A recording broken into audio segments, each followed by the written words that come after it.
as long as you're showing a desire for moving to one of those clubs, giving you 100%, as Glenn said, trying your best. I think the fans might have the instant dislike or something against you for playing for a rival, but I think if you show commitment to the new club on the pitch and you're there to do a job and you're doing it as best as you can, I think eventually over time the fans will come round and forget about the previous clubs you've played for.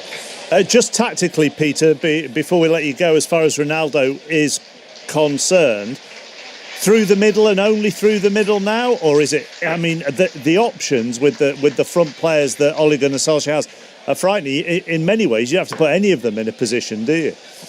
Well, it's a question I have been asked so much in the last period of time here, and the short answer is I don't really know what Ole's going to do, and I can't wait for this game to kick off just to see what his thinking is. But of course, there are so many options now. And having options and coming up with new ideas because she could be something that we see today.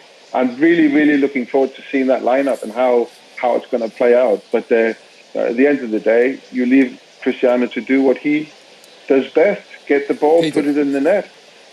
Peter, do you think Cristiano starts today? I'd be very surprised if he didn't start.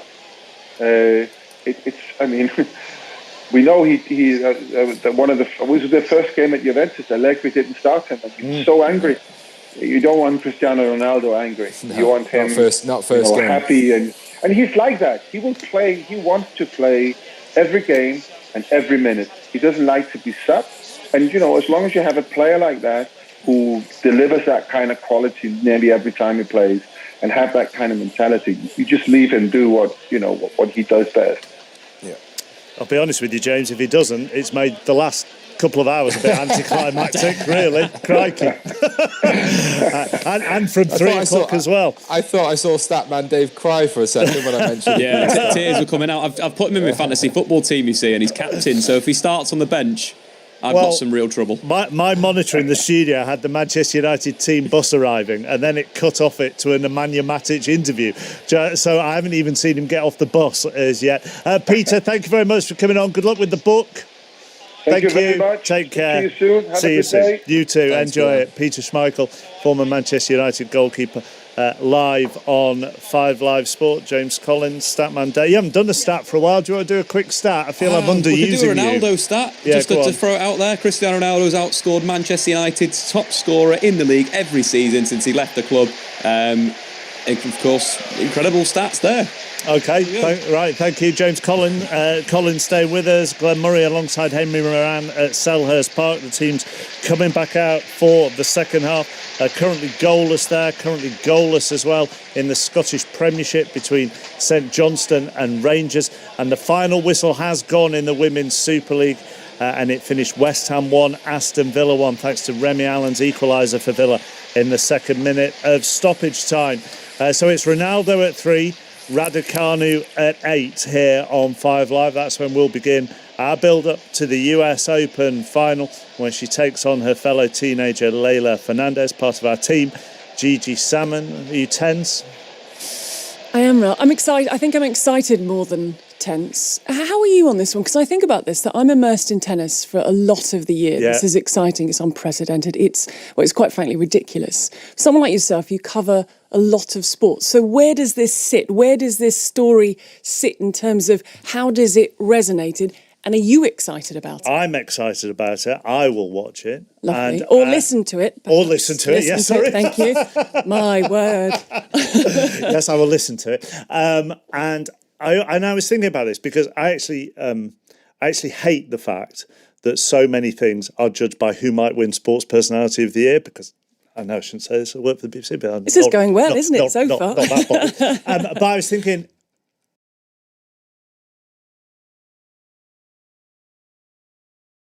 she'll probably elevate herself over all the Olympians, I think, if she wins this. I don't think there's a tonight. vote. I don't think you put nominations out. I think how does she not win it? And that, for me, shows the level of where this is at and where she is at, I would suggest. How does she not win it? She's 18 years of age. Mid-June, she was, 346 in the world. This is her 4th senior level tournament. She's not just got to the final, she's got through qualifying. So she's got through 9 matches. She hasn't dropped a set. She hasn't been challenged in a set. She hasn't been down to the point where you're thinking, oh, she might not do this. She's been figuring it out. She's now the new British number 1. Oh, and during this, by the way, she passed a driving test. She got an A star in economics and an A in maths. So she's done all that to one side. Yeah. She's now got herself as the first ever qualifier into a Grand Slam. It's unprecedented. We were trying to compare it to other things. What about Michael Owen's wonder goal in the World Cup? It's one of those moments that propels you to a different level. And for Emma Raducanu, look, win or lose, her life has changed forever. But it's truly astonishing. Absolutely. But then go back to the argument, I suppose people might say Dame Sarah Story, Britain's greatest ever Paralympian during the summer, or various other stories. But I think the fact of the qualifiers, and she's come all the way through that, and as you say, not drop at set.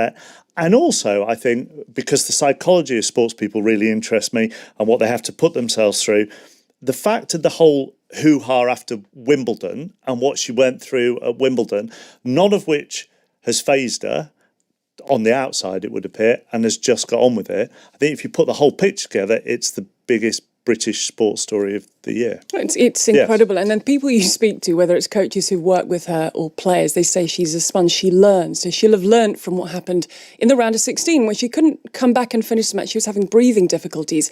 And yes, Wimbledon is a different beast to the US Open for a British player. She turns up at Flushing Meadows. Can she get a practice court? Who is she? Nobody knows. So there's less pressure at that stage. Probably also helped because the person she's facing has only just turned 19. And there's this incredible story of a family that moved to Canada. Her mother was separated from her for 3 years to pay for the tennis lessons. You got these two wonderful stories. But Emma Raducanu, are you feeling pressure about the final? Why should I? I'm a qualifier, which is exactly the right answer. Look, she's still looking at social media. Naomi Brodie, who we've been working with, has been texting her, not about tennis, the cover of British Vogue that she's on and all the other bits and pieces. She is just getting out there and she's doing her thing, and she is doing it to such an astonishingly high level. And of course, the other flip side of that is I'm sure Fernandez is being asked the same questions from her media and the people that surround her as we're asking, are you feeling under pressure? Are you feeling under pressure? She'll be dealing with exactly the same thing as Raducanu. She's been around a little bit longer, so she was in the top 100. She's played, 7 Grand Slams? She's an absolute veteran. As I say, she just turned 19. So she's dealing with a little bit more, and maybe it helps them both because it's almost shared. That pressure is shared. It's not Serena Williams going for 24. Is she going to do it or collapse? Or, wow, you've never done anything before. You've got these two incredible stories. They're kind of running alongside each other, and it's going to be a huge test tonight to see who stands up in the cauldron of a Grand Slam final. Maybe they're just going to crack on as they've been doing. I mean, Fernandez, Osaka, Kerber, Svitolina, the world number 2. It's been absolutely insane what they've both been doing, and they've both done it so differently, which makes it so fascinating that they're now meeting the final. And the other thing with Raducanu in particular, she has fairly slow starts in a lot of matches. Only relatively, like 3 or 4 games, I suppose. But on what I've been listening to, takes her time and then... She figures it out. I think that's her tennis IQ. She said about Belinda Bencic, she won gold in Tokyo. I couldn't believe the weight of shot. She'd never faced a player in the top 15 ever. So I couldn't believe the weight of shot. It was knocking me backwards. But she stayed calm, she figured it out, she turned it around, and then you see her opponents visibly crumbling in front of her, which is absolutely astonishing. They don't know what to do, they don't know how to do it. She stays calm, she has a game plan, she's continually thinking and changing and moving, and she has not dropped a set. Think of that, 9 matches, straight sets the whole way through.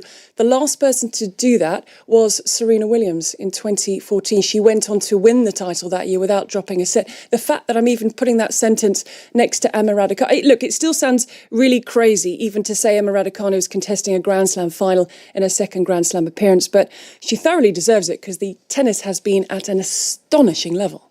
Thank you very much. Pleasure. From 8 o'clock, I'll be listening. Good.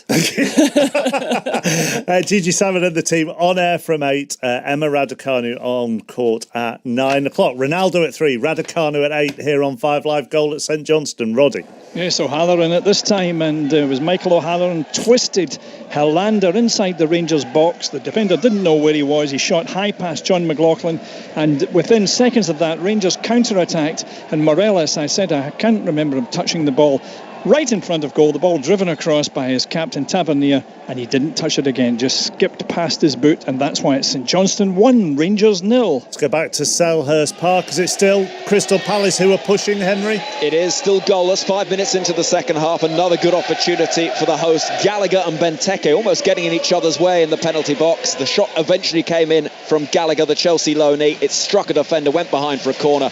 Palace still dominating, but it remains goalless. Thank you very much. Team news in 20 minutes from all our Premier League 3 o'clock kickoffs. I can't believe I'm counting down to team news this Saturday afternoon. Anyhow, let's go to Doncaster next. Final British Classic of the season this afternoon with the St Ledger. John Hunt is there. All eyes on Hurricane Lane, John? Yeah, absolutely, Mark. Good afternoon to you from an absolutely packed Doncaster. I've been coming here for years. I don't think I've ever seen the famous old racecourse any busier than this. It's a lovely afternoon, and you're right, Hurricane Lane is a red-hot favourite for this afternoon's Cazoo St Ledger. On the strength of his rock-solid form through the season, he was absolutely brilliant in the midsummer in Paris, a race called the Grand Prix de Paris, and he took apart a high-class field there to win by 6 lengths. That's the form that means he's favourite for this afternoon's race. He's got 9 rivals. Johnny Murtagh, the former wonderful jockey, now trainer, who won the Ebor handicap the other week. He's got a horse called Ottoman Emperor in this race as well, second favourite. And Holly Doyle, what a fantastic 3 or 4 years Holly has had, particularly the last 2. She has her first classic ride this afternoon for Aidan O'Brien aboard 4th favourite Interpretation. So it's no forlorn hope that Holly can make an impact as well on this oldest and final British Classic of the year. A packed house at Doncaster to see it. Hurricane Lane, though, all the rage. And at 2:20, you've got a race involving one of the Queen's highest profile runners. Absolutely, yes. It's the Queen's Platinum Jubilee next year, of course. She'll be at Epsom for the Derby, whether she has a runner in it or not. But in Reach for the Moon, who runs in the Champagne Stakes at 2:20 this afternoon here at Doncaster, she has a horse who looks like he fits the bill for the Derby next year. He's obviously got to win. He's got 3 rivals this afternoon. But if he does win, there'll be lots of chatter about the Queen with a realistic hope of winning next year's Derby. Very exciting stuff.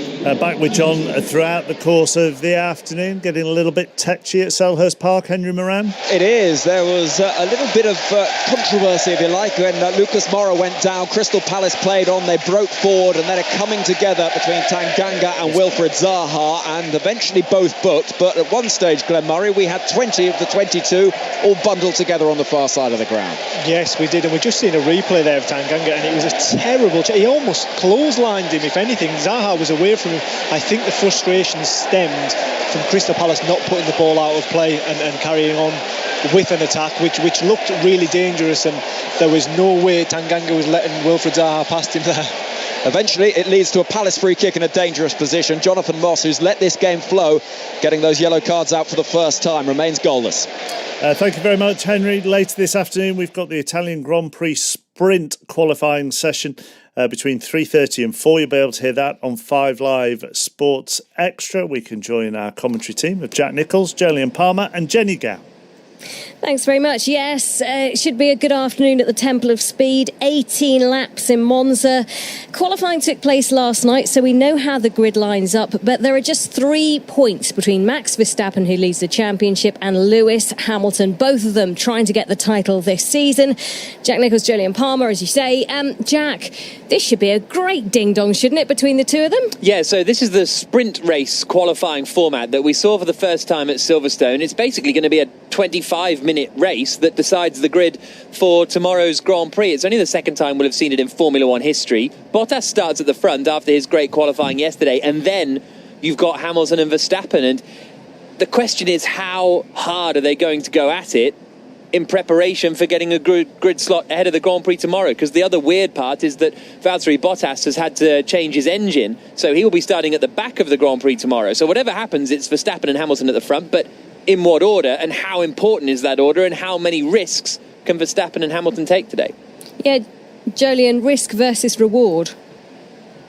Yeah, exactly. It's the fight really at the start, which is going to be Verstappen. Can he take the fight to Hamilton, or is he just going to play it safe at this moment? I think he can take the fight, and I think he can push Hamilton all the way in this. Let's just cross over to Roddy Forsyth. He's at St Johnstone. There's a penalty. Yes, indeed, and Rangers have just scored it. Kemar Roof, the man who's taken it and made it one each. But something has happened within the penalty area after that, involving, I think, Alfredo Morelos, the Rangers player, and an unnamed St Johnstone player. I say that because there was a melee. I couldn't see what was going on. But the referee has called the players over and is not at all happy. But the main bulletin at the moment is St Johnstone 1, Rangers 1. I'll keep you posted with what happens in this subsequent action. Okay, thanks very much, Roddy. So, Jack, I mean, an 18-lap dash to decide the grid tomorrow, a lot of people would say, well, surely don't risk everything. But does it come down to pride, or does it come down to following what the team suggests that you should best do? I think it comes down to the driver's thoughts and the driver's ideas of what they want to achieve. And if you're Verstappen, Jolyon, you're starting third on the grid, you're behind the two Mercedes, are you desperate to get past them today, or have you got to play the long game ahead of tomorrow? That's the part I can't quite get my head around. Okay, Verstappen's focus is only on Hamilton, really. Whether he wins the sprint or not is irrelevant, because Bottas starts from the back. So remember, the sprint only sets up the grid for the Grand Prix tomorrow. So Verstappen just wants to get ahead of Hamilton. There's points up for grabs, but it's 1 point either way. But he can be aggressive. Mercedes are quick this weekend. They've out-qualified Verstappen quite handsomely yesterday. Half a second, Bottas was ahead of Verstappen on 4/10, which is a big gap in qualifying. So Verstappen's got to get himself in the mix. He's got to go aggressive. Unlike Silverstone, I think it is going to be almost role reversal. Hamilton has the faster car. He can be more cautious. He needs the points here. He needs to maximise this weekend, whereas Verstappen just needs to medal somehow. Medal he may, and he'll try to. Just elsewhere, Ferrari, they had a big crash with Carlos Sainz earlier on today. Jack, they're working flat out, aren't they? Yeah, they'll be trying to get that car ready. Sainz had a very big accident actually coming into the Ascari chicane, wiped the whole of the front end off the car, and as a result, did a lot of damage. If they can't get it ready, he'll have to start at the back of the Grand Prix for tomorrow, which is not ideal for Ferrari's home race. Yeah, and at Ferrari's home race, the other side of the garage wasn't looking too happy with Charles Leclerc having to finish the practice session early because he wasn't feeling too well. So things not too great for Ferrari, but it should be a great spectacle. Jolyon, this is such a fun track. It's a challenging track, isn't it? Yeah, it's fast-flowing, some overtaking opportunities. It's going to be interesting. Good stuff. Thanks very much. So it's all set up for this afternoon. Thank you very much, Jenny. Things not too great for Ferrari, things not too great for Tottenham. Henry. Yeah, Japhet Tanganga, having been booked 5 or so minutes ago, has now been sent off. Second yellow. It was a wild lunge at Jordan Ayew. Huge scenes of fury from the Palace players. Sort of thing you might expect when you know an opponent is on a yellow card. Tanganga had to go. He's walking down a tunnel to our right. And Glenn Murray, it's had the potential to boil over in the last 10 minutes or so, and it finally has done this game. Yeah, definitely. It started with him clotheslining Wilfried Zaha out on the right there, and then again frustration balled over Tanganga. He stepped out of defence, tried to play a simple pass through the lines, fluffed his lines, got blocked, and he lunged in recklessly, and he had no option but to give him a red card. And we see him reluctantly leaving the field, but this Selhurst Park crowd are on their feet at the moment. He's a bit unlucky, isn't he, Glenn? I mean, he sort of lunged and then realised and tried to pull his legs away. It's soft, but I think it is a red. It's too right on the spin. I think it was an emotional challenge, Chappers. It was, I think he let the situation get the better of him. And to be honest, he was in no danger either. It was in the middle of the park. He could have sort of just dropped back in defence and they'd have been fine. But this is what crowds do, and this is why we love having them back in. Ben Davies on for Harry Winks in the wake of that sending off. Anything happens, we'll be back with Henry and Glenn. Let's go to Ian Carter at the golf next. And Shane Lowry trying to shore up his position in the automatic qualifiers for the Ryder Cup, and he's now within a shot of the lead. He's picked up 2 shots in his first 6 holes to move to 10 under par. Really congested leaderboard, 10 players within 2 shots of the lead. Francesco Laporta joining Kiradech, Appy Barnrat and Laurie Cantor at the top of the leaderboard, all at 11 under par. Appy Barnrat was at 12 under mark. He's just missed a putt on the second. Honestly, it was so short, I'd have given it to you. But he missed it, and he's back to 11 under. Well, having played golf with you, I know for a fact you wouldn't. But there we are. Thank you. More from the golf throughout the afternoon. The Ryder Cup announcement, by the way, for the European team. America have already named theirs. 7:45 tomorrow evening, and then full coverage of the Ryder Cup on 5 Live Sports Extra and 5 Live in a couple of weeks' time. Let's talk to a Manchester United fan 11 minutes exactly before we find out whether Ronaldo starts this afternoon at Old Trafford. She's host of the One Football podcast as well. Angelina Kelly. Afternoon, Angelina. Good afternoon. You excited? What does this mean to you? It's absolutely monumental. It's been a roller coaster of emotions the past few weeks. And I think I can just speak for, Manchester United fans, especially the ones that do remember, when he was last at the club, that this just means everything to see him come back and be so enthusiastic about, fingers crossed, winning a bit of silverware, which I'm sure would put a lot of smiles on fans' faces. So, yeah, it's just the best gift we could have asked for. Why is it monumental? I think it's just so monumental because he obviously, came to the club from Portugal and we really saw him develop, into this talent. There's so many different interviews and articles, about people speaking about when he first arrived. And I remember myself when he did arrive at the club and everyone was kind of like, oh, is he going to be good? There was talk about, is he just diving? All these different things. And then to see him, I think, especially after the 2006 World Cup, completely, transform himself and do so well. I think that Manchester United fans have always had so much admiration for him because we've seen him grow. He's gone away, did it respectfully. We've seen him become such a great, talented player. He's always been so respectful of the club, which a lot of other people, you could argue maybe haven't been. So I think that's maybe one of the big reasons. But I think just because he, like I say, he's such a massive talent. Is there any part of you that thinks, wish we'd signed a midfielder rather than him?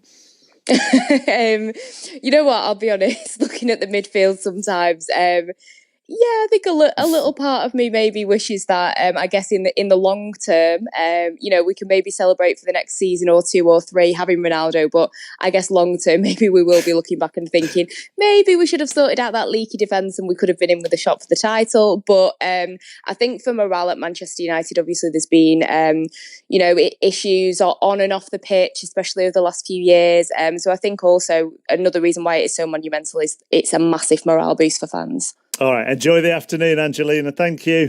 Thank you. Thank you, Angelina Kelly from the One Football podcast, who's a United fan.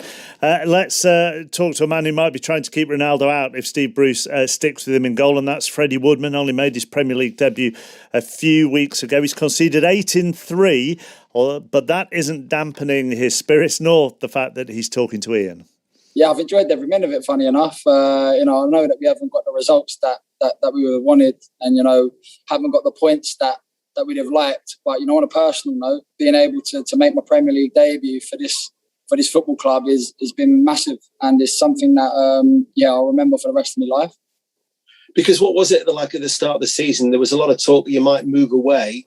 And yet here you were presented with a fabulous opportunity. Yeah, I think that sums up football, doesn't it? You never know where you're going to be. 1 minute I was down in Bournemouth ready to sign for them. And then the next minute I was making my Premier League debut. So, yeah, I think that just pretty much sums up the industry, really. You have to be prepared for all circumstances. And, I felt like I controlled what I could control and, just got on with my job.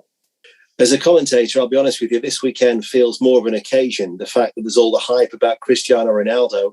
But as a player, for you, of course, it's just a football match. But what is it going to be like when you're sort of like casting the role of party pooper for Ronaldo's return at Old Trafford? Yeah, I think, it is another football match and I love playing football matches. So it's exciting for me. But, obviously the whole party atmosphere around, Ronaldo coming back is good and it excites me. For me to be able to share the pitch with Ronaldo, is crazy, really. It's exciting, but I also know it's just another football match, and I'm ready to play. Honest answer now, Freddie. When you realised that it was going to be Ronaldo this weekend, was there a sense of dread, or was there one of relish? The fact that you're going to go and try and keep him at bay.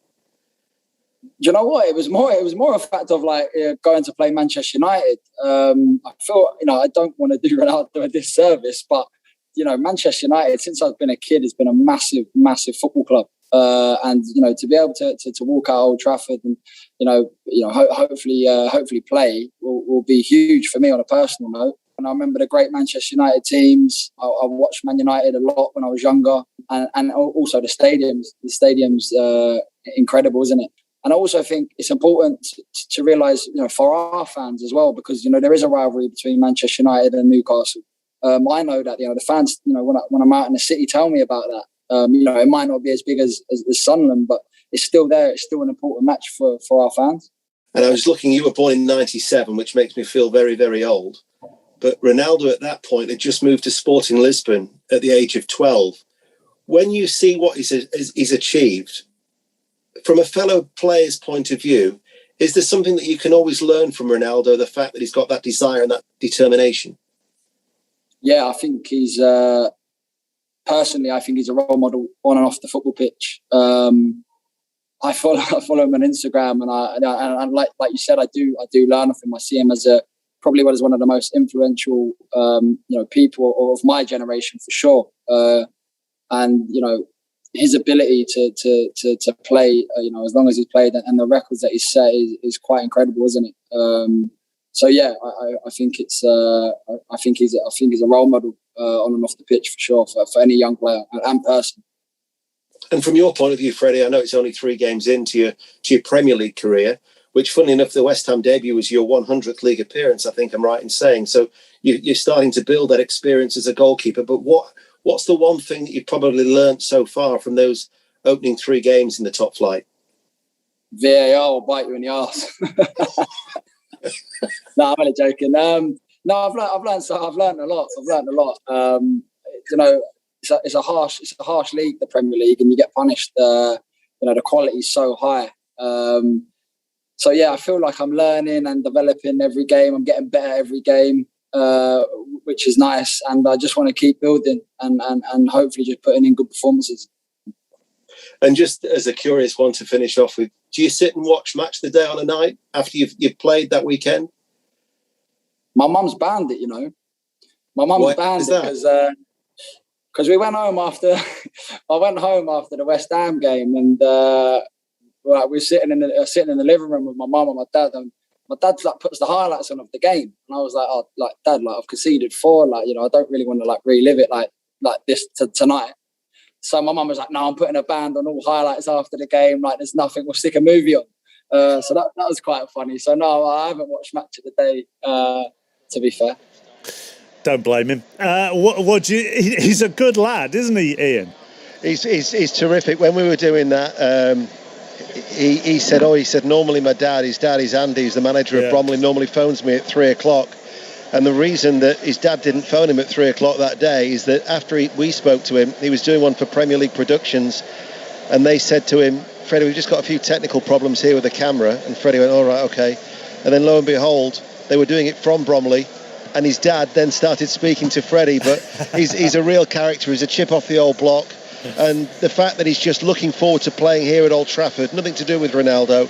And of course, there was a suggestion that he might not be playing because of the return of Karl Darlow. But speaking to those from Newcastle United, they're expecting Darlow to be on the bench, and we're anticipating that Freddie Woodman once again will keep his place in this Newcastle United side. Well, we're 2.5 minutes away from the team news. Yes, I just checked that before I broke the embargo.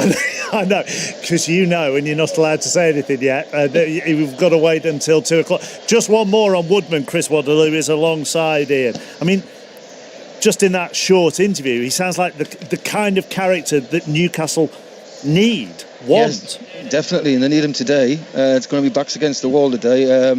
But he's a confident kid, isn't he? And he's done well when he went on loan. He's come back in. Obviously, he got into the first team. But as you said, the way he talks, his body language, he looks a very, very confident boy. I talked to Alan Shearer earlier, Chris, and he was adamant that this can't be a free hit for Newcastle because of the pressure they're under. No, listen, Newcastle are going to find it hard today. I mean, there's a buzz around Old Trafford. I mean, when I was walking in through the car park and out, the amount of people waiting where the players' entrance is outside, I've never seen as many people in my life at Old Trafford. The queue, and it was so, I don't know, it must have been 5,000-10,000 waiting for Ronaldo's arrival. it's a massive day. The only thing Newcastle can hope is that the occasion gets to some of the Man United players rather than Newcastle. Newcastle know that they're going to have to defend in numbers. They're going to have to use the ball very well on the counter-attack, and set pieces are going to have to do well at. But you're going to see Man United just dominating the game today. 1 minute until... this is absolutely ridiculous. 1 minute until team news. Is it busier in the stadium, Ian? Yeah, we've already had the people. There are how many? There must be at least 10 camera crews who are lined up just to the right of the tunnel. So if you were to walk out the tunnel, which is to our left-hand side, you'd just be faced by a plethora of TV camera crews. I've already heard his name being sung, Cristiano Ronaldo. The Newcastle United players have been out to warm up, and everybody's just filing in, probably waiting for that first glimpse of him. The TV pictures that have been coming in from outside the stadium, and Gary Flintoff mentioned it earlier, it feels like every other shirt is a Ronaldo shirt, and not just a current Manchester United strip, but strips through the ages. So many people wearing them with the number 7 Ronaldo on. And as we tick to 2 seconds to 2 o'clock, does Fred start? Ian Dennis. Fred does not start. But they've made 2 changes, Manchester United. Matic for Fred. Dan James, of course, has moved on. And his replacement is the man who we've been talking about, Cristiano Ronaldo, who is the 8th post-war Manchester United player who has left Old Trafford and has since returned to the club. So this is the full Manchester United side. David De Gea in goal. Wan-Bissaka, Varane making his home debut. Maguire and Luke Shaw. Pogba and Matic, with Bruno Fernandes, Jadon Sancho and Cristiano Ronaldo behind Mason Greenwood. As for Newcastle United, well, they have made 4 changes. Clark, Joelinton, Hayden and Manquillo coming in for Fernandes, Wilson, Cher and Murphy. Freddie Woodman starts. Darlow is on the bench after, of course, recovering from COVID. A back 3 of Lascelles, Hayden and Clark, the wing-backs. Manquillo and Ritchie, right and left respectively. Willock and Longstaff, Almiron, Saint-Maximin and Joelinton. There was no way, Chris Waddle, that he couldn't have started, was there? Bearing in mind that he is fit. No, I think the only way it would have been if he'd played for Portugal and he hadn't got it suspended. I think he came back to Manchester early, didn't he? He came at the beginning of the week.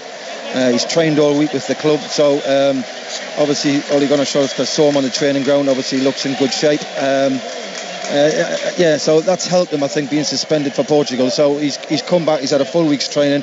Other players obviously been away, so it's easy one for Ole to say, look, he looks fresh, he looks fit, his training's been fantastic, he said, and you've got to play him as well. Everybody was expecting him to play. I think it would have been a massive disappointment if when they announced the team, if he wasn't starting.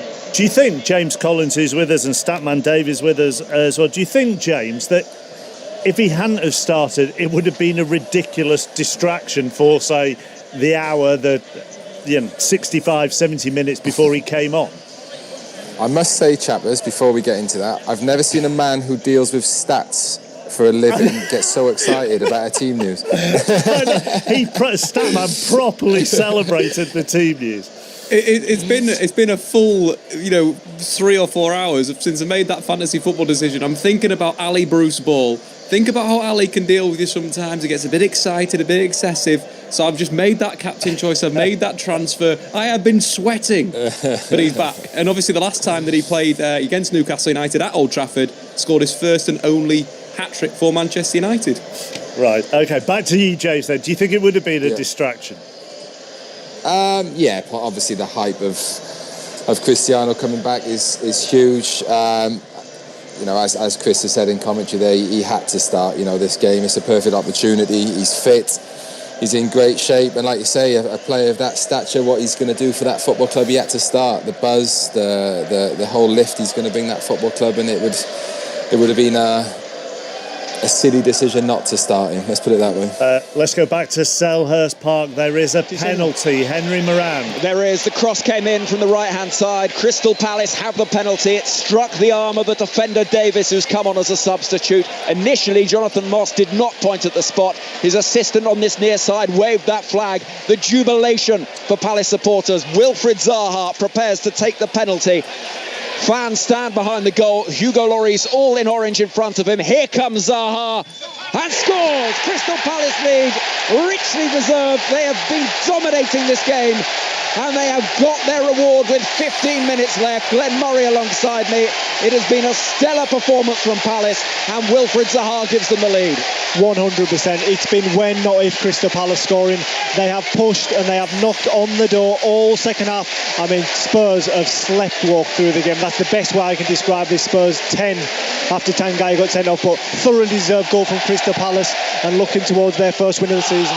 At the 13th attempt, Wilfried Zaha has got a goal against Tottenham Hotspur, who trail the league leaders at Crystal Palace. Crystal Palace 1, Spurs 0. I mean, these two teams have been a real contrast, haven't they, Glenn? As you say, it is fully deserved. They have been much the better side.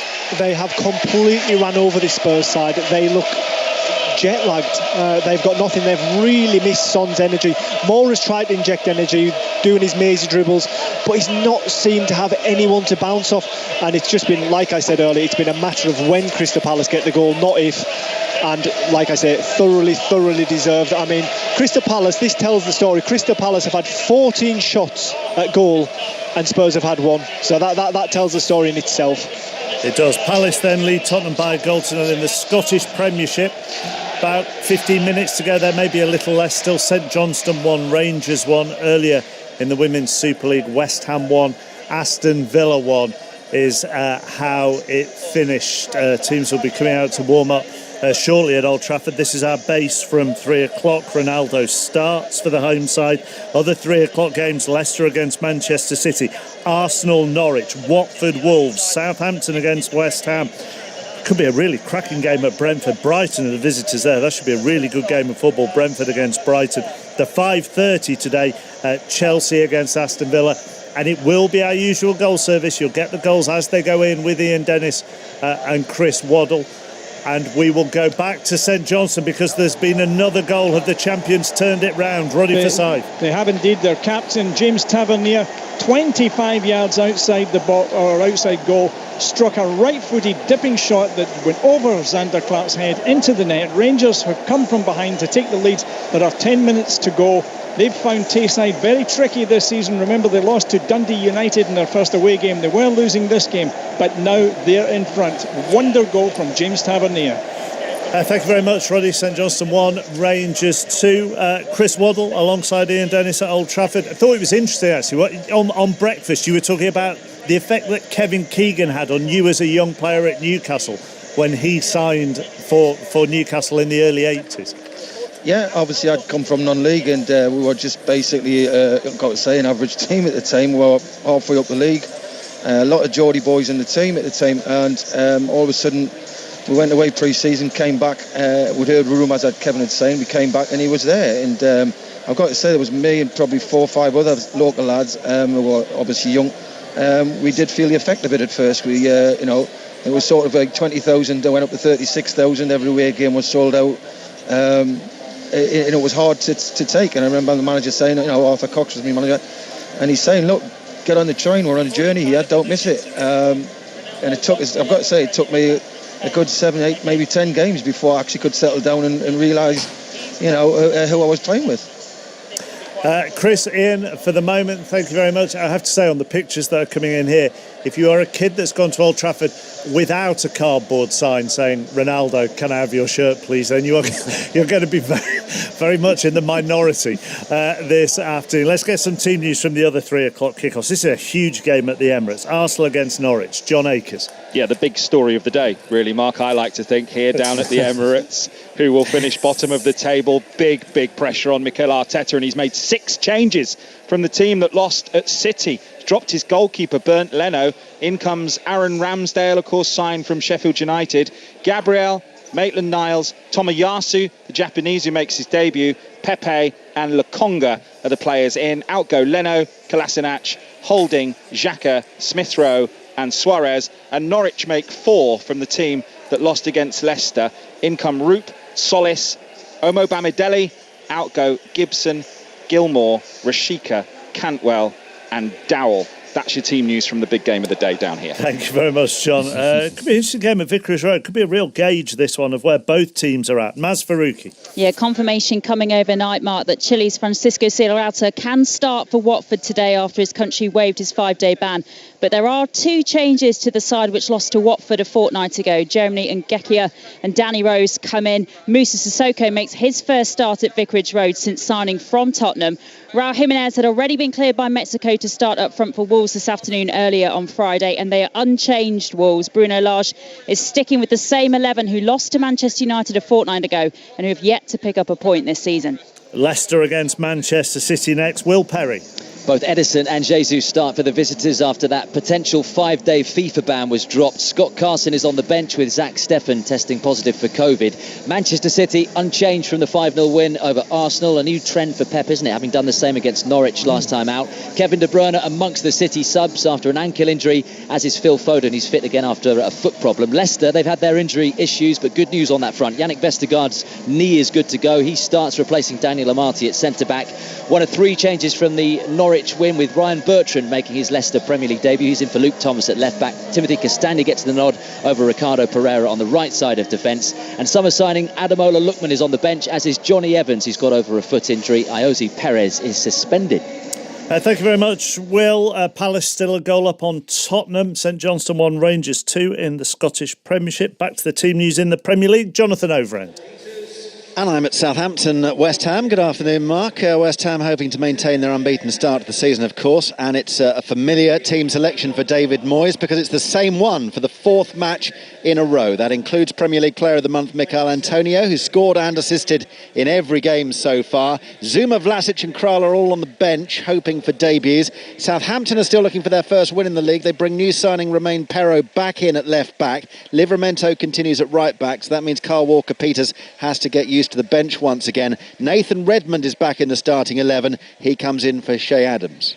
Thank you, Jonathan. Next to Brentford. This should be a really good game, John Southall, with Brighton, the visitors. Yep, certainly hope so. Both sides have made a really good start to the season. Brentford, of course, are unbeaten, 6 points out of 9 for Brighton, and they give a debut to their new signing, Marc Cucurella, a Barcelona youth product who signed from Getafe. He'll play at left-back, one of 3 changes, replaces Jacob Moder. Joel Veltman is in for Pascal Gross, who's isolating, and Danny Welbeck starts in place of Alexis McAllister. Enoch Uwepu is also isolating. For Brentford, 1 change from the draw at Villa. Shandon Baptiste makes his first Premier League start. Saman Ghoddos drops to the bench. Let's go back to Selhurst Park. Henry Moran. Where it's still Crystal Palace 1, Tottenham Hotspur 0, and we are seeing for the first time this afternoon Odsonne Edouard heading onto the field to replace Christian Benteke. Crystal Palace have dominated this second half like you wouldn't believe. Glenn Murray alongside me watching on, and we were trying to count how many touches Harry Kane has had for Spurs. I make it 1 or 2 at most. Yeah, second half, yeah. I mean, credit's got to be given to Anderson and Gueye from Crystal Palace. They look a really good partnership already so early on in their tenure here at Crystal Palace. And we just see Edouard come on there. I mean, he got a standing ovation, and these Crystal Palace fans will want to see goals. He's made it. Oh, he's here in the box. Could be a chance of he scored. He scored. Would you believe it? On the left foot, the impact is instant. Celebrations around Selhurst Park.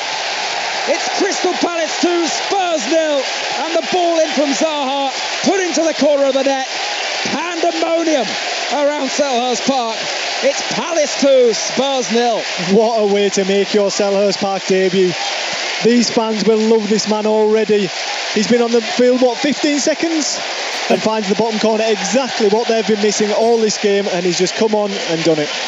This is a Tottenham side that prior to today had not conceded a goal. Today they could have easily conceded 4 or 5. It has been dominance from Crystal Palace, who lead with 6 minutes remaining by 2 goals to 0. What a difference that could make to Odsonne Edouard. Hey, Glenn, off to a start like that. Yeah, I mean, there's nothing better for a striker than confidence and getting the goal after 15 seconds.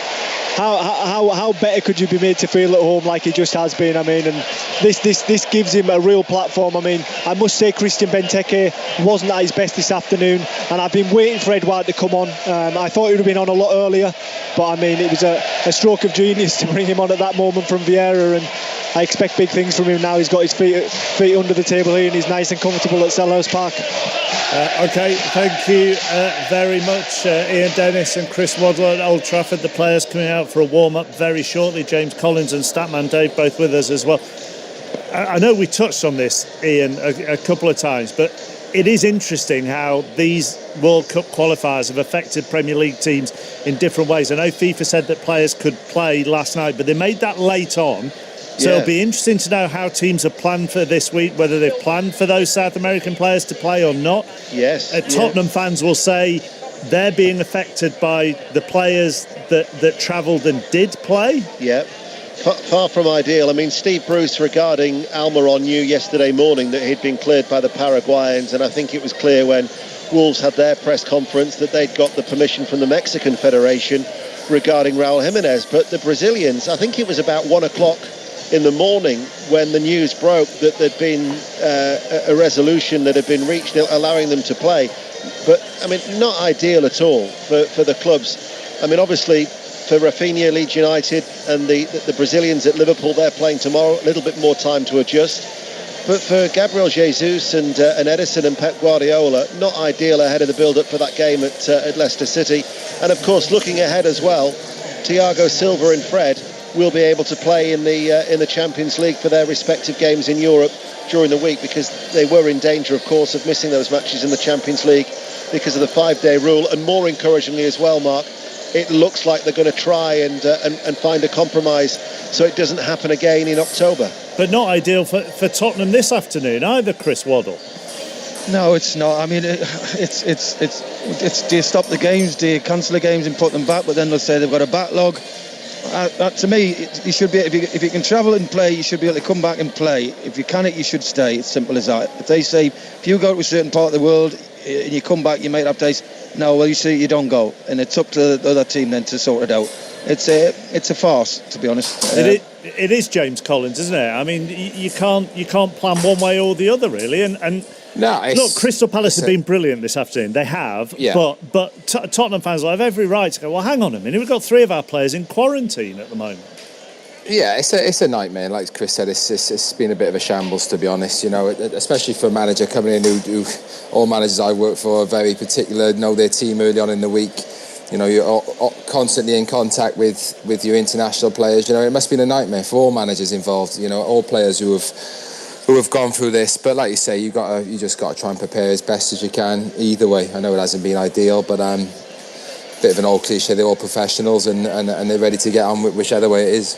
What are you seeing at the moment at Old Trafford, Ian? I'm seeing the Manchester United goalkeepers come up to warm up. David De Gea, there's Tom Heaton there, Lee Grant. So I would imagine that as we look towards the tunnel away towards our left-hand side, very, very soon the outfield players will follow. There is a real sense of anticipation here at Old Trafford. In fact, I notice in the Stretford end, there are a clutch of United supporters, Manchester United fans with their red shirts, where there are 2 Portuguese flags, the red and the green, that they're ready to wave, because Cristiano Ronaldo is going to get some ovation. I mean, Old Trafford holds, 76,000? It's not even a third full. I tell you what, they've got the transfer money back already, those shirts. Everybody, I tell you what, I'm looking around here, and everybody has got 7 Ronaldo. I mean, they've made the money already. Well, Chris, they should have a few quid to spend in January then. Yeah, definitely. Well, it's broken all records, hasn't it, Statman? The shirt sales of anybody returning in any sport. Is that not right? Yeah, I think that's correct, and I'm pretty sure that they've made their percentage commission back on the initial fee of 12.9 million. Someone did a bit of analysis on it, so everything looks good, and the shirts obviously mean that it's a free transfer then, isn't it, Mark?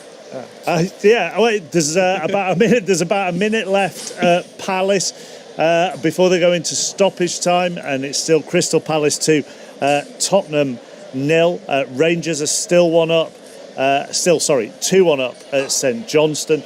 Earlier in the Women's Super League, West Ham 1, Aston Villa 1 is how it finished. When you look at how Manchester United are lining up this afternoon, Chris, and their options up front, when we talk about roles that players have, would you say it's going to be fluid? Well, you've got a lot of movement on the wings. Obviously, Sancho and Greenwood. Fernandes, we know, is a favourite here, and rightly so. He's been sensational since he came here. Two guys sitting. Matic, obviously, and Pogba obviously got a better pass range. The full-backs love to join in. They're going to push Newcastle back, we know that. Newcastle's got to use the ball very well. But the thing with Ronaldo is, if people get this in their head that it was Ronaldo in 2009, he left, when he used to pick it up and run past 4 people and dribble past everybody. That's not Ronaldo anymore. Ronaldo now is a developed player who decided that, yes, I can't keep dribbling and running 30, 40 yards with the ball, beating people and coming in and shooting from distance. He's become a goal scorer. He gets in the penalty area. He knows how to put the ball in the net, either foot, and he's outstanding with his head. We know that. So he's become a goal scorer for me as he got older. Super fit, we know that. 36 will not be a problem to him age-wise. The only thing I look at is the Premier League it's not an easy league week in, week out. We know that. It's constant. It's a bit like basketball. It's end-to-end. It's not like Real Madrid who just pen teams back and play in one half. And it's not like Juventus, which, let's be honest, the Talent League's equivalent to the Walking Football League to me. So, this is going to be a different game for him. Even though he played it, he knows the Premier League. It's going to be quick. And it'll be interesting how long he plays today and in games to come. Will they be thinking, because they've got a massive squad, Man United, will they think, we'll play him for an hour, 70 minutes, take him off? But most clubs he's ever played for, I think he must have written his contract. You can't take us off. I think it's quite interesting as well. I think it's great that you're talking about Ronaldo there, Chris, but also Bruno Fernandes. We've known Bruno as a kind of a goal-scoring midfielder, almost a second striker at times, and I think his role will massively adapt today. We saw it a little bit. Okay, I'm going to take insight from a game against Azerbaijan for Portugal. So this is how far this is going to go. So with Bruno Fernandes in that setup, in that team, obviously Ronaldo wasn't playing, but Bruno was playing as a number 10. The interesting side is he had more touches than any other player on the pitch, but was running the game from deep. And in a way, you could look at that and think of, was he thinking about the weekend of how he's going to play with Ronaldo, that now, he's going to move from being a goal scorer and an assister to maybe playing that playmaking role. I think it's going to be quite interesting in the opening sort of part of the game. I think he's got to go out and play his game. He's just got to go out and play how I play for Man United. Listen, what he's done. I'm just going to jump in, Chris, because it's just got better for Palace. Henry. And it's just got better for the debutant, Odsonne Edouard. He's got his second. He came on as a substitute and has scored twice. It is Palace 3, Spurs 0. A breakaway that left Spurs with 2 against 3. And the ball found Edouard, who, though Lloris got a touch, found the back of the net. Glenn Murray, what an afternoon for Crystal Palace. It couldn't have gone any better for Crystal Palace. I mean, welcome Milivojevic back. We've got Olise, Edouard, Gallagher, Mitchell, Gahey, Anderson. I think we see in the new Crystal Palace a new era at this football club. Brilliant ball by Milivojevic, switching play, and Spurs were at 6s, 7s. Edouard had nobody to mark him in the box and he just slotted it home. Lloris did get a hand to it, but perfect end to a perfect game for Crystal Palace here. Deep into added time. Palace 3, Spurs 0. Thank you very much. What a great start for Odsonne Edouard, but Conor Gallagher has been in the thick of everything there. Sorry, Chris, back to you. Chris? Hello? Yeah? Do you want to finish what you were saying? Yeah, I'm just saying, for me, he's got to play his own game. I've watched him for Portugal, and he's always been, it's like Ronaldo's a gaffer, I just follow on from what Ronaldo did. And he's got to stamp his authority. He's a class player, we know that. He's brilliant here at Man United. He's doing brilliant for them. He's got to go out and play his game. Now, it's going to be interesting, Mark, for me, is when you see 3 kicks in the last 30 yards of the pitch and that, will Ronaldo say, I'm taking that? Now, we know who normally takes them. He's got to show that dominant and say to Ronaldo, yes, sometimes you can have one. Sometimes I'm having this. You can't play him. You can't say that. He's got to have to. Guess what's happening? That was just his name being read out over the tannoy, and the place certainly increased in volume. Newcastle United have just been led out now by Jamal Lascelles. Steve Bruce talked about it yesterday. He said it's going to be a carnival atmosphere at Old Trafford. They're out to try and spoil the party. And as they greet the Newcastle fans who are in that little tiny quadrant away towards our right-hand side, I'm going to have a stiff neck very soon. My neck is just trained away to the left-hand side because the camera is looking up the tunnel and we're awaiting Harry Maguire to lead out Manchester United for the warm-up. But all eyes will be on one man. But, Chris, just go back to the free kicks and penalties. I mean, surely surely common sense has to prevail here, and depending on where the ball is and depending on who is the best man for the job. No. No? No. No. Listen, what does Ronaldo do the most? What he's basically, his career the last 10 years has been about putting the ball in the back of the net. And any way he can do it, with a free kick, a pen, general play, a header, whatever. If he sees an opportunity to score a goal, he will be grabbing hold of that football, I'm telling you now. Chris, can I just run some numbers by? I've just had a bit of a look at the conversion rates, just a little bit more information. So Bruno Fernandes has scored 42 out of his 45 penalties in his career, and Ronaldo in club football's on 139 out of 167. So Bruno's got a slightly better conversion rate at 93% versus 83%. In terms of free kicks as well, just to give you a little bit of info there, Ronaldo for Juventus in the league and Champions League scored once in 69 free kicks. Bruno in the Premier League so far is 1 in 25. Does that change anything? Yeah, I'd put Greenwood on him. No, I think. I think that is the right answer. No, I think it's going to be interesting. Listen, but I know. Listen, Ronaldo's playing today. Now, if he did, listen, if Man United win and that's the object, you get your team 3 points. But if he doesn't walk off that field with a goal on his back, he'll be frustrated. I can say that now. If he gets an opportunity, a free kick in the last 25 yards, a pen. Listen, for me, Fernandes is the man in the seat. He should have the say. He's the man who's did the business here since. And Ronaldo's come back. We know what he is. He's a great player. But it still should be on Fernandes. If he says, yeah, it's not the best angle, yeah, you can have that one. But he hasn't got to look at us and say, can I have this? He should be saying, no, I'm taking it. I've been doing it the last season and so whatever. I'm taking it. It'll be interesting to see what happens when they do get a free kick or penalty in this game.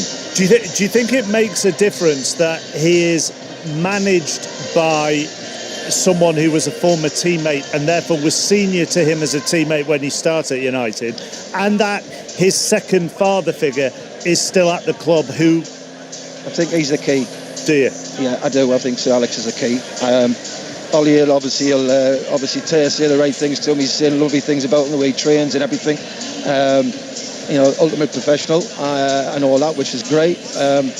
But it'll be interesting when Ollie has to make decisions about, do I stick Martial on? We're not winning this game. Do I put so-and-so on? I've got to take Ronaldo up. He's not getting a kick. They're the decisions he makes. But I think for talking to him and advice, and if he's getting a bit frustrated at some period in his time here, when I'm sure Sir Alex will speak to him, and I'm sure Ronaldo would actually go to probably Sir Alex. Right, they're in the tunnel. Are you ready, Ian? We can't see them just as yet. Well, no, because they're in the tunnel. My eyes have been trained on that cameraman who's ready to backpedal. But here they come. Here come Manchester United.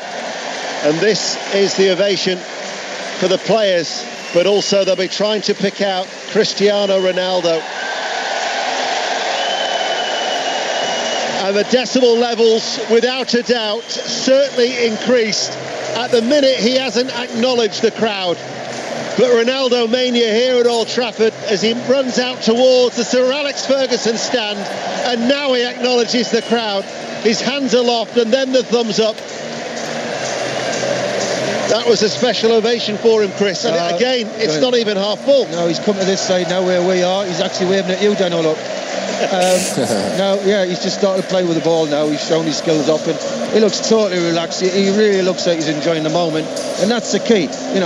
Full of confidence. You'd be a fool not to think he doesn't score today. I tell you, I can see him scoring definitely today. He's right up for it. The players will be. The crowd are definitely. The atmosphere is excellent. They're swirling the red and white scarves. The Portuguese flags are flying, and his name is being sung. There is a real buzz inside Old Trafford, and as I say, we're not even at full capacity yet. He came out in the thick of the United squad. He certainly didn't come out right at the front of the players as they ran out of the tunnel. The story of the day so far is at Selhurst Park. 2 for Odsonne Edouard as he came on as a sub, and Palace thrashed Tottenham by 3 goals to 0. They were down to 10 men in the second half, with Tottenham 2 yellow cards for Tanganga, but Palace were vibrant as they beat Tottenham. And at St Johnstone, the champions had to come from behind. Roddy Forsyth. Indeed, but that took them top of the table. Rangers had already lost an away game this season at Dundee United. This time they were further down the Tay at Perth. They fell behind to Michael O'Halloran after 50 minutes. He spun Philip Hollander and shot high past John McLaughlin for the opening goal. O'Halloran, as I said, he spun Hollander, and Hollander took an injury and was later stretchered off. But Kemar Roof had Rangers back level in the 57th minute, and then a mighty goal from James Tavernier, 25 yards out. It was like a dipping cross, went over Clark's head, and that put Rangers 2-1 ahead. They kept that lead till the end, and they are now leaders ahead of the Hibs Hearts game tomorrow. Now, Odsonne Edouard, you've been talking about him. Scottish Sun newspaper 2 days ago carried a story based on data which had been compiled of the top 50 transfers that English fans loved the most this season. It was taken from social media sources, the most positive reactions and the least positive. Odsonne Edouard came 50th, bottom of the list. By the way, Ronaldo was only 22nd. Albert Sambi Lokonga was number 1. Thank you very much, Roddy Forsyth. St Johnstone, where Rangers have won by 2-1, and in the Women's Super League earlier finished 1-1 between West Ham and Aston Villa. Let's go to Doncaster. The St Ledger is at 3:35 this afternoon, but John Hunt can tell us what happened in the 220, the Champagne Stakes. Yes, there's a big stepping stone for the younger horses towards next year's Classics, Mark. All eyes were on Reach for the Moon. He's been beaten this afternoon, of course, owned by the Queen, ridden by Frankie Dettori. He was beaten by Bayside Boy, a 5-1 winner for trainer Roger Varian and jockey David Egan. But the dream is still very much alive. Even though he was beaten today, it was only by a head, just a couple of inches. Reach for the Moon still ran well, albeit in defeat, and you would imagine that if John Gosden, his trainer, sees fit, he could easily run in one of the really big 2-year-old races towards the end of the season. So beaten for today, but Reach for the Moon remains a very, very good prospect for the Queen. Back with John later on this afternoon for news of the St Ledger. We're also at the PGA at Wentworth, so news of that from Ian Carter. If you want the sprint race at the Italian Grand Prix, that'll be on 5 Live Sports Extra from around 3:30. And don't forget, tonight here live on 5 Live, you'll be able to listen to Emma Raducanu against Leylah Fernandez in the US Open final. Our build-up begins at 8 with Russell Fuller and Gigi Salmon and Laura Robson, Pat Cash, David Law, and she is on court around 9 o'clock. So Ronaldo at 3 and Raducanu from 8 here on 5 Live to Wentworth. Ian? Shane Lowry still firmly on course on retaining his spot in the automatic qualifying places for the Ryder Cup. He's having a good day. He's gone to the turn in 3 under par. It's moved into 11 under. He's 2 shots behind the leader, the Italian Francesco Laporta, who had an eagle at the 4th, currently playing the 7th at 13 under par, 1 ahead of the American Sean Crocker, who plays the last. If you look at the qualifying tables as they stand at the moment, Lee Westwood is not among the 9 automatic qualifiers. And that would be a blow for him, and the choices are made Sunday, aren't they? 7:45-ish. Round about 7:40, 7:45, we should know the three wild card picks, and the situation could change. It's volatile at the moment, but that, as it stands at the moment, is worrying for Westwood. OK, thank you very much, Ian.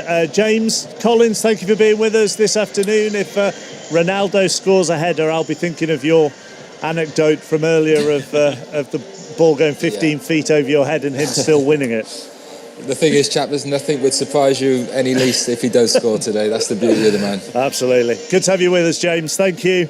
Have a good one. Cheers, you too. Have a good afternoon. Statman Dave will stay with us for a little bit longer. Cristiano Ronaldo starts for Manchester United this afternoon. Old Trafford, our base from 3, but Ian Dennis providing our usual goal service.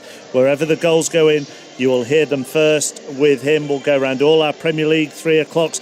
Leicester, Manchester City, Arsenal, Norwich, Watford, Wolves, Southampton, West Ham and Brentford, Brighton, and all our featured EFL games as well. After the latest BBC News at 2:32. Listen on BBC Sounds. This is BBC Radio 5 Live. And with the BBC News on 5 Live, I'm Dan Maudsley. Joe Biden has been joined by former US Presidents Barack Obama and Bill Clinton at a ceremony in New York to mark the 20th anniversary of the 9/11 attacks. There's a minute's silence at Ground Zero, and the names of those who've died are being read out. A private service is being held in London to remember the 67 British victims of the attacks. Lawyers for Virginia Giuffre say legal papers relating to claims of sexual abuse were served to Prince Andrew at his home in Windsor last month. The Duke of York has always strongly denied the accusations and says he has no recollection of meeting her. Sir Keir Starmer says money to pay for social care in England could be raised by taxing landlords. Speaking at a conference of local authority Labour leaders, he's criticised the Prime Minister's plan to fund the changes by increasing national insurance, saying it would hit low earners and the young. Police say an arson attack on a mosque in South Manchester is being treated as a hate crime. An investigation's underway after emergency services were called to the fire at the Didsbury Central Mosque in the early hours of this morning. Only minor damage was caused and no one was injured. More live Premier League football than anyone else. This is 5 Live. There have been big developments today regarding Cristiano Ronaldo. Cristiano Ronaldo. It's a euphoric moment. This is a player who won 3 league titles with United. In sport, Manchester United have confirmed that the Portuguese star Cristiano Ronaldo is to return to Old Trafford. Later today, a 3 o'clock commentary match. Manchester United against Newcastle. Over 140 live subscription-free games. This is 5 Live. This is 5 Live Sport with Mark Chapman. Thank goodness we trailed that there. I don't think we've mentioned it enough this afternoon. So we'll be back with Ian Dennis shortly for Manchester United against Newcastle United. Earlier, Crystal Palace beat Tottenham by 3-0. It finished St Johnstone 1, Rangers 2 in the Scottish Premiership. Let's get around all our EFL action. The top 3 in the Championship are all unbeaten. So that's Fulham, West Brom and QPR. Fulham are at Blackpool this afternoon. Betty Glover is at this one. I am indeed. On paper, it should be a fairly straightforward trip for Fulham. They come here on the back of 5 successive wins in all competitions, 6 games without a loss. They're flying. But I was listening to a Fulham podcast earlier. Fans are worried about this one, chappers, because, to quote one, when there's a big high with Fulham, they always come crashing back down to earth. Blackpool are still on the hunt for their first win in the Championship, lost 4 of their last... Oh, we've lost Betty there. I'm back. Oh, you're lost back. 4 of their last 5. Sorry, I don't know what happened there. I'll carry on. Blackpool lost 4 of their last 5. Pretty sure Boss Neil Critchley would have wanted different opponents this week. Fulham have given a debut to Domingos Quina, who's joined on loan from Watford. Mitrovic is, of course, starting, while Ryan Wintle and Jordan Gabriella handed debuts for Blackpool. Good, we got there. Thank you, Betty.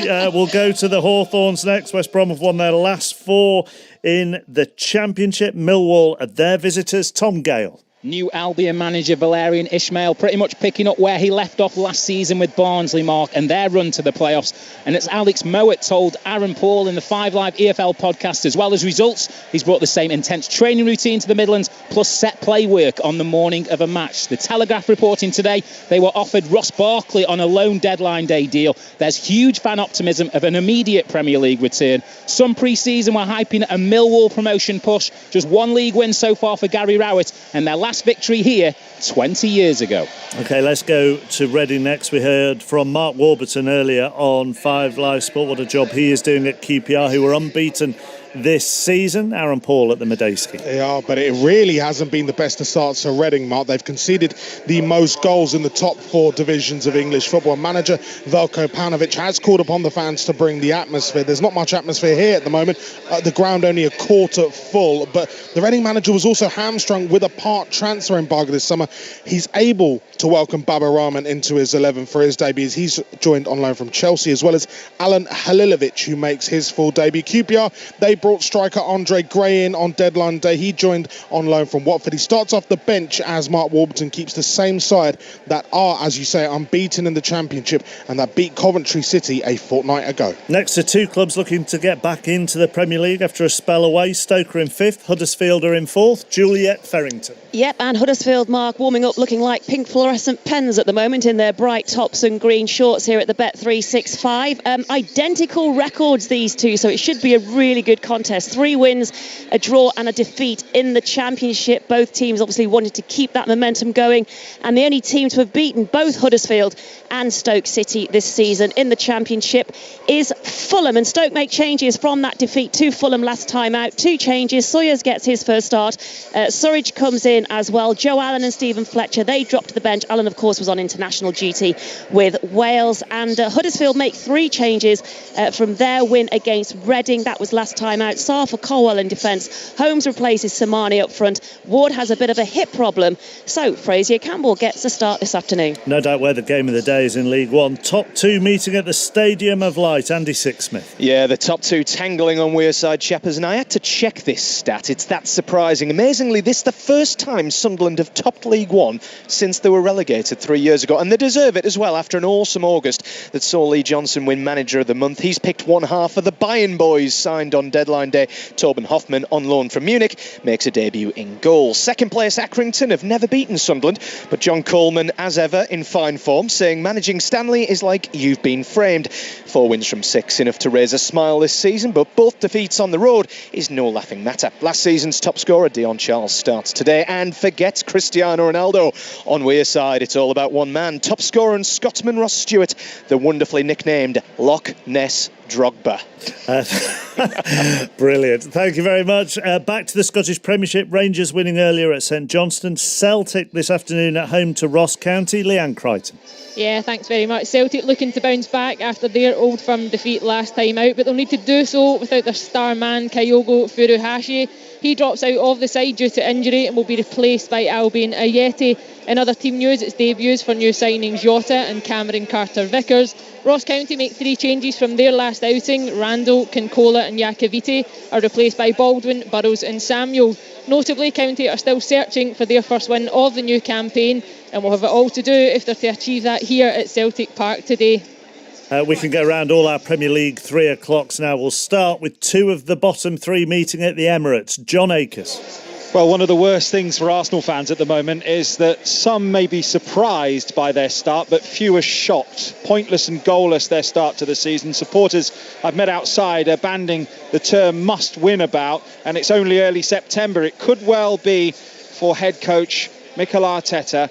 Anything but 3 points could make his position all the more perilous. He's written 4 pages of programme notes today where he appeals for patience from the supporters, explains their transfer strategy as well, trying to build for the medium to long term but need immediate results, he says. He's made 6 changes to the team that got hammered at Manchester City. There's a debut after just 1 training session for the 22-year-old Japan international Takehiro Tomiyasu. Aaron Ramsdale makes his Premier League debut in goal as Bernd Leno drops to the bench. Norwich too are without a point, but they have at least scored and have showed signs they might fare better than in previous Premier League seasons. 2 new signings make their debuts. Christos Zolis and Andrew Omabamidele.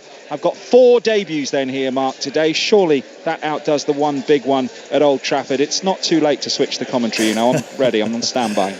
But don't get me into trouble again after the Everton game at Leeds, Manchester City, Norwich situation of a few weeks ago. Anyhow, the other side without a point at the bottom of the table are Wolves. They're at Watford this afternoon. Maz Faruqi. Yeah, they are, Mark, and Wolves have certainly deserved more so far this season in the league than their points tally, and their goal scoring record would suggest. Adama Traore, yet to find the back of the net this season, was excellent for long periods in the 1-0 defeat to Manchester United a fortnight ago.